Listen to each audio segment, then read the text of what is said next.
Twist and Shout. Texas's newest roller coaster opened on June 16, 2025, when Malibu Jack's opened in the site of a former at-home store. But, being an SBF Visa spinning coaster, is this coaster really worth checking out? Find out in this review.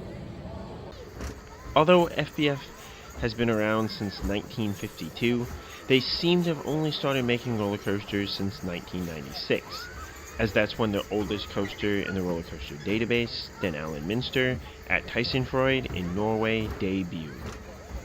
Then, they sparked a wildfire of coasters in 2014, when they debuted their spinning coaster around the globe, with the oldest operating installments in the United States being Crazy Coaster at Silverwood Theme Park and Myrtle Turtle at Pavilion Park. Although Siam Amazing Park markets their Boomerang as the most popular coaster in the world, Boomerangs only number in at 53 installations, whereas there have been over 129 installations of these coasters worldwide, with 71 versions of their classic MX608 Park Model A, which is found at San Antonio's Incredible Pizza and in the game Fun Trackers as Storm Chaser. 22 MX609 3-loop models have been made as well as a few more unique models such as the version found at Alley Cat's Hearsts, that are ultimately likely similar to the basic design of a figure-8 track with 4 spinning cars. Though a third helix or loop, hence 3 loops model, can be added, as well as cars that go upside down. Malibu Jack's, as an amusement park, is part of 5-Star Parks and Attractions, which owns various Malibu Jacks, Scene 75 entertainment centers, celebration stations, and other family entertainment centers across the U.S. Family entertainment centers that would be notable to coaster enthusiasts for having SBF Visa spinners. As I tried to visit Funland of Fredericksburg on my recent Virginia trip, it was noticeable that the specials, such as a $30 or $40 unlimited attraction pass, did seem to be similar across various parks within the chain, even though those parks come with different names. Malibu Jack's markets itself as Texas's largest indoor amusement park, and without a lot of walls inside, it does feel massive.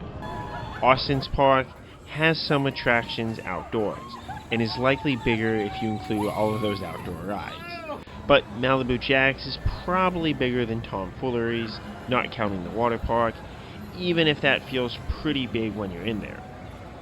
The flat rides and attractions at Malibu Jack's are fun, and pretty above average for family entertainment center, as I even enjoy the speed and power of their go-karts.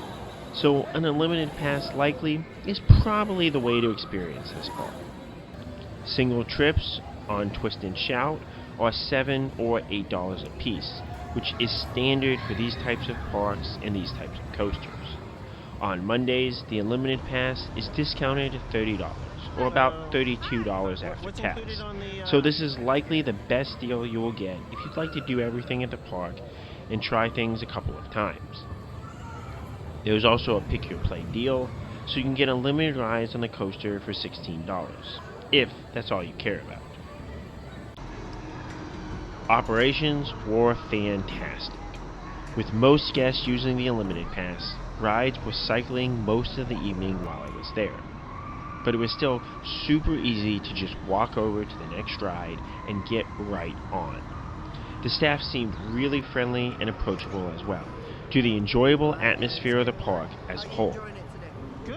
This park is open 11 a.m. to 10 p.m. most days, with an 11 p.m. close on Fridays and Saturdays, which makes it easy to add on to a coaster trip to Dallas. 2 other Dallas-Fort Worth coasters are also right next door: Daddy Pig's roller coaster at Peppa Pig Theme Park, and the Rattler at Alley Cat's Hearst, which is routinely open until midnight. So, whether you're stopping after a day at Six Flags Over Texas, or just coming to enjoy the evening, this should be an easy enough coaster credit for most people to get. As for the coaster itself, all the rides at Malibu Jack's have the attendants remind you that you can make an X for them to emergency stop the ride. This does seem a bit overkill, but I was kinda close to wanting to get off the SBF Visa spinner at Tulsa's Incredible Pizza on one of my rides, as I was pretty exhausted and ate a lot while I was at that park. So I'm sure this coaster might be too much for someone out there. Being brand new, this coaster felt super smooth, which helped elevate some of the forces that this coaster dishes out. As for seat placement, I did prefer the front on this ride, as it had a bit more forces on the main drop. Normally, I prefer the back car on these types of coasters, as you get a bit more laterals on the turn into and out of the station. But this coaster braked heavily in the station, which sapped a lot of your speed for those two turns. After leaving the station, you go up a turning hill. You can get mild spinning during this lift hill, but likely you're just not going to get too much, especially on that initial climb. At the top, the crest is rather forceless as it is flat and straight.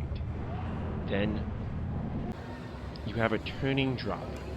If you're spinning strongly, this can be slightly more enjoyable, but likely you won't get spinning too fast, and the forces of the drop will just have you spin with the drop, which negates many of the decent laterals you could otherwise be getting. It is also too drawn out to offer much of an overall drop feeling. However, this drop did offer a bit more forces than I'm used to on these types of coasters, but that's still not saying much. And the turning with the drop was not nearly as noticeable, since the forces were a bit more stronger, smoother, and enjoyable. Then, there is what should be the highlight of the ride, a quick sharp turn into the station at the bottom of the hill. In the front, you have enough speed to get okay laterals to conclude your drop.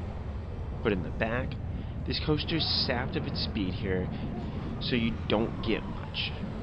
You do get a bit more forces in spinning on the drop itself, but start to slow down by the time you actually hit the bottom and the sharp turn into the station, which is just a bit unfortunate. Then you go around many more times, which is appreciated due to the high price of this roller coaster. Overall, how good is Twist and Shout? SBF Visa spinners look really cool, so I do see why they're popular, but these are some of my least favorite roller coasters out there, as they just don't offer much in terms of forces. The smoothness of this coaster did help magnify the few forces that it has, so the large turning drop was better than any SBF Visa spinner that I've been on. However, that braking into the station caused the laterals that can be achieved on those turns to not really exist, so it wasn't as good as, say, Storm Chaser at In the Game Fun Trackers, which had decent laterals, especially in that back car. I ranked Twist and Shout right below the spinning coaster at Incredible Pizza Tulsa, as it just had a more complete ride with better forces throughout it. And I ranked Twist and Shout right above Boomerang at Six Flags Fiesta Texas. Though the first drop is fun and the new vest restraints help, Boomerang just beats me up a bit too much to be enjoyable most days. Which SBF Visa spinner is your favorite? Are you excited to check out Malibu Jack's in North Richland Hills? Let me know. And as always, Kapkun Krap. Oh, am I here too?